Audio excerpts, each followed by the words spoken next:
Fala galera, seja bem-vindo ao nosso canal PhysioOn, professor Manuel falando com vocês. E hoje a gente vai ter a gravação de uma aula falando sobre cinesiologia. E vamos começar uma sequência de aula falando da parte de movimentos, tá? Articulares da parte superior primeiro, depois nós vamos ter alguns vídeos falando da parte inferior. Então, para quem conhece o nosso canal aí, segue, compartilha a gente nas redes sociais e coloque para mais pessoas aí os vídeos para que mais pessoas consigam assistir o conteúdo e favorecer nosso canal a crescer também, tá? Dá essa forcinha para a gente aí, beleza?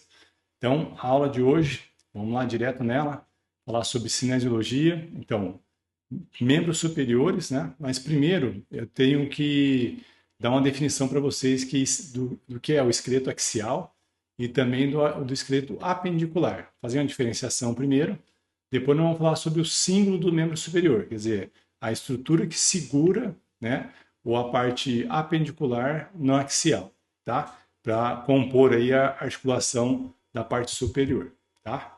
Então, vamos lá, vamos para o conteúdo aí.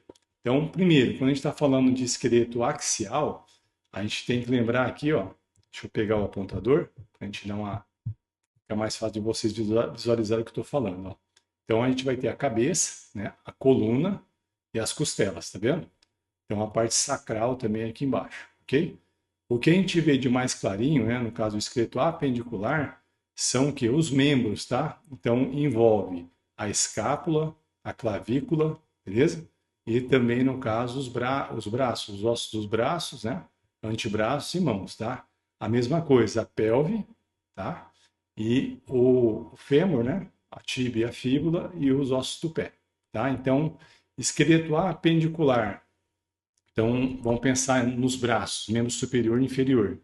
Lembrando que faz parte a escápula e a clavícula faz parte do esqueleto que a gente chama apendicular, tá? Que ele está acoplado ao esqueleto axial, beleza? Então, quando a gente fala de membro inferior, a gente tirando a parte sacral ali que está alinhada com a coluna, a gente vai ter também o esqueleto apendicular inferior. Então, seria as duas cristas ilíacas, né? O pubis e os ossos, no caso da perna, no membro inferior, tá? Fêmur, tíbia e fíbula e os ossos do pé, beleza? Então, lembrando assim, nós vamos fazer uma sequência de aulas e sempre no finalzinho aí, presta atenção até o final, que hoje nós vamos falar sobre uma curiosidade no final, envolvendo aqui a articulação do ombro, beleza? Então, preste muita atenção aí e fica até o final do vídeo. Então, vamos lá. Ó. Então, pensando, quando a gente fala símbolo dos membros superiores, quer dizer, o que vai segurar o nosso membro superior no esqueleto axial é a clavícula, tá ok? Ou as clavículas, né? Uma de cada lado. E, no caso, a escápula, tá? Então, a clavícula e a escápula, ela faz um complexo que vai envolver, no caso, o úmero e acoplar o úmero. E a gente vai ter a articulação glenoidal aqui, articulação do úmero na cavidade glenoide da escápula, beleza? Então, se a gente for ver a articulação, a gente vai ver que os três ossos envolvidos aí são a clavícula, a escápula e o úmero, tá? Na articulação glenoidal, a articulação do ombro. Então, a articulação acromioclavicular vai ter aqui, ó, a junção da clavícula com o acrômio, que vem lá da escápula, beleza? E a articulação glenoidal, a articulação que vai envolver os movimentos dos membros superiores aí, para vários movimentos que a gente vai fazer, seja em academia, né? Seja com peso livre ou com peso em cadeia aberta, cadeia fechada, beleza? Se a gente for pensar, vou voltar aqui no slide um pouquinho, se a gente for pensar aqui, ó, a gente vê uma articulação que ela é bem rasa. Então, para acoplar, para dar uma melhor congruência na articulação, a gente tem um lábio glenoidal aqui e depois a gente vai ter a parte da cápsula articular, os ligamentos, tá, na parte anterior aí, para segurar, no caso, o nosso ombro, para dar mais estabilidade a ele. Tem os ligamentos também que a gente fala da parte da clavícula com o acrômio, e a gente percebe aqui, ó, que tem uma parte óssea acima do úmero, né? Uma parte óssea e uma parte de ligamento, o ligamento córaco-acromial. Isso aqui vai fazer um teto em relação à articulação do úmero. Então, ó, lembra só que eu vou falar para vocês, ó. Aqui a gente tem estruturas que passam, né? Por exemplo, o músculo supraespinhal, ele passa da articulação aqui, ó, por sobre o úmero e abaixo do caso do acrômio e do ligamento, no caso córaco-acromial. Por que que a gente fala que é importante saber isso? Se aqui é o teto, a gente tem que lembrar que o húmero, ele é o chão, tá? Então a gente vai ter um espaço onde vai passar estruturas aqui. Olha só, a gente tem um tendão do bíceps também, que ele vai lá por dentro da articulação, ele vem para a articulação do ombro também. Então ele transpassa a articulação por cima do húmero, mais abaixo do teto da escápula, né, e do ligamento, tá? Isso aí é importante porque em alguns pontos a gente vai ver que essa articulação ela pode reduzir o tamanho, né, reduzir o espaço dela ou aumentar o espaço dela, de acordo com o movimento. É muito importante saber e compreender que a escápula tem movimentos próprios dela, tá? Então pode mudar de literatura para literatura, mais antiga, mais nova, tá? Então vamos tentar colocar alguns nomes aqui que sejam compatíveis com o que vocês estão estudando muitas vezes, o que estão vendo aí no dia a dia. Então quando a gente chama de elevação ou abaixamento, que ele fala da escápula, a escápula no gradil costal ela vai subir e vai descer, tá? Quando a gente fala em relação a protusão e retração, protusão quando a escápula ela vai para a lateral, então ela abre a escápula, a gente fala de abdução da escápula, e quando ela tem uma retração, a escápula ela fica mais próxima do esqueleto axial. No movimento de rotação, quando a gente faz uma abdução do ombro, por exemplo, a escápula vai fazer um movimento de rotação, a gente chama de superior. Rotação superior, antigamente era chamada de rotação lateral também, ou rotação inferior, ou rotação medial. Isso era utilizado também. Importante esse movimento da escápula aqui, ó, inclinação escapular. Então, assim, no primeiro slide aqui, nós colocamos que a escápula se levanta, ela se eleva e ela abaixa. Qual que é a diferença entre a elevação dela e a inclinação dela? O gradil costal está aqui. Se a escápula ela levantar e ela inclinar, a gente pode chamar de tilt anterior da escápula. Bem comum vocês encontrar isso aí. Procurar tilt anterior da escápula. A escápula ela elevou e ela inclinou. Tá ok? A borda inferior dela, que a gente percebe aqui, ó, a borda inferior dela acaba abrindo um pouquinho. Em algumas pessoas isso aí é bem visível, em alguns movimentos, ou até numa avaliação, né, de movimento da cintura escapular, para a gente ver se não tem cinesia escapular, por exemplo. Então, assim, por que eu falo para vocês? Guarda esse movimento aqui, ó, inclinação da escápula, ou tilt anterior da escápula. Então, quando a escápula se eleva no gradil costal e quando ela vem para frente e a borda inferior ela abre nas costas, beleza? É importante saber sobre esse movimento, que no finalzinho da aula a gente vai ter uma informação importante sobre isso. Então aqui nesse slide está todas as informações. Elevação da escápula, depressão, ou a gente chamou lá embaixo, abaixamento, né, da escápula. Então deprimiu a escápula, abaixou a escápula, elevou a escápula. Protusão da escápula. Protusão, a escápula vai abrir, ela vai fechar, como está aqui embaixo. Ó. Protusão, abdução. Retração, ela vai chegar mais perto da linha média aqui, ó. Do esqueleto axial. Rotação para cima, rotação lateral ou rotação superior, tá? Então, quando a pessoa está fazendo uma abdução, a gente percebe essa rotação da escápula. E a rotação para baixo, né, quando eu faço o movimento de adução da escápula, a adução do ombro, na verdade, eu vou ter uma rotação para baixo, uma rotação medial, ou a gente pode ter rotação inferior. Então, são esses nomes que você vai encontrar na literatura em relação aos movimentos escapulares. O que é importante a gente saber? Tem uma avaliação, se vocês querem estudar depois e procurar, a gente fala assim, discinesia escapular. O que é discinesia ou discinese escapular?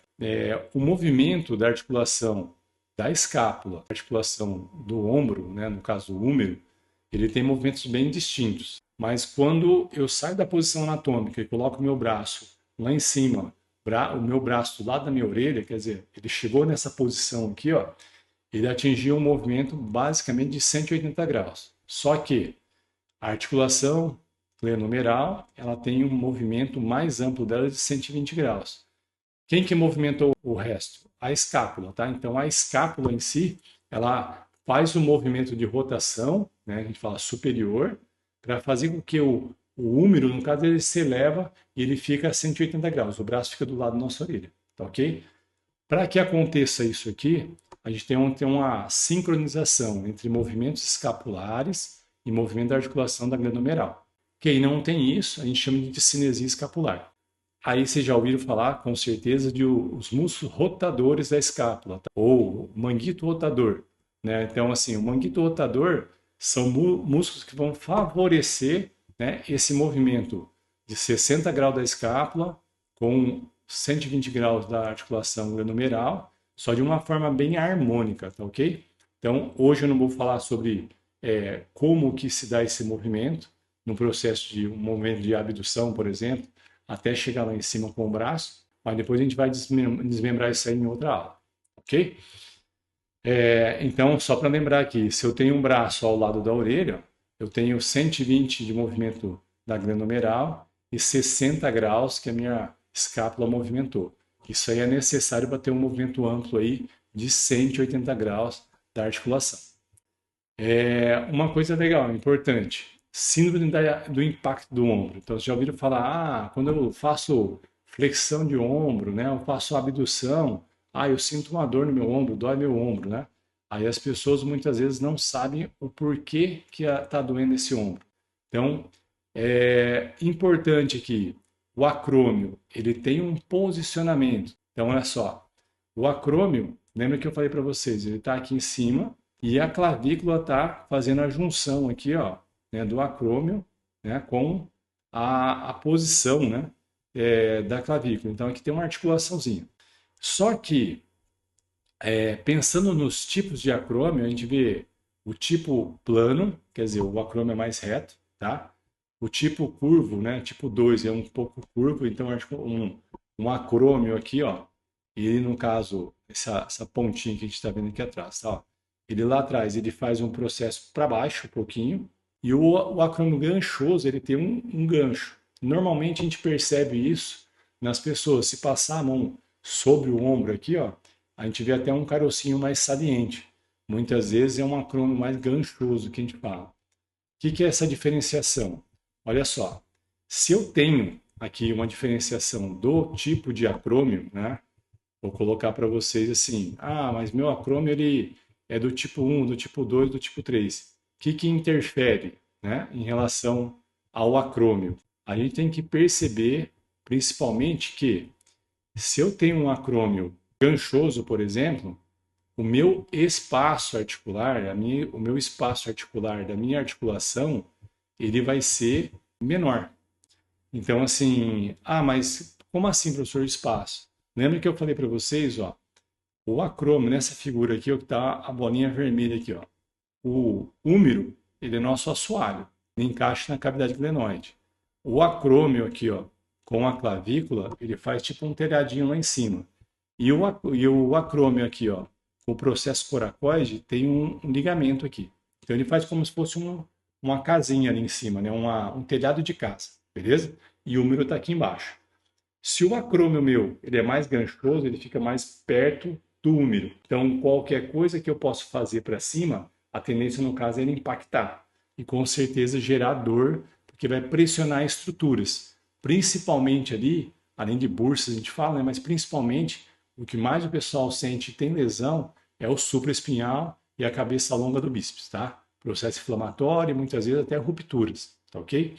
Então, quanto mais o tipo de acrômio, né, mais curvado, mais ganchoso, eu tenho o teto aqui, ó, então a minha articulação ela é um pouquinho mais baixa. Consequentemente, toda vez que eu faço uma abdução, uma flexão, o húmero pode vir comprimir os tecidos que estão naquela região. Como que acontece isso? A nossa articulação aqui, ela tem que normalmente fazer o movimento. Então, eu vou fazer uma abdução do ombro, eu tenho que fazer o quê?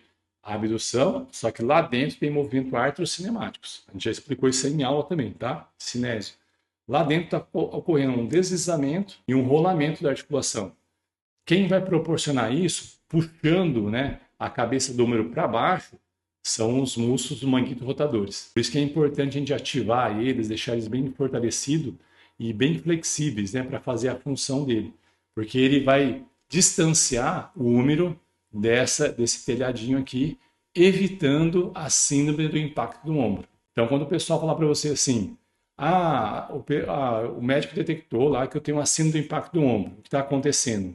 O húmero, ele está batendo lá no telhadinho que a gente fala, né? Ele está batendo no acrômio, no ligamento, né? Acrômio coracoide, tá? Ou até mesmo nessa região, né? Ou parte óssea ou parte de ligamento, ele está batendo ali, comprimindo estruturas. Aí, consequentemente, acaba inflamando um pouquinho aquela região. E a pessoa vai sentir dor e muitas vezes até ter lesões em função disso. Então foi uma aula curtinha hoje, mas uma aula importante aí que a gente começou a falar sobre a parte de cinesiologia e movimentos da parte superior. Então as próximas aulas aí nós vamos continuar com a parte superior, depois a gente vai entrar com a parte inferior também. Forte abraço aí, fique com Deus, até a próxima aula.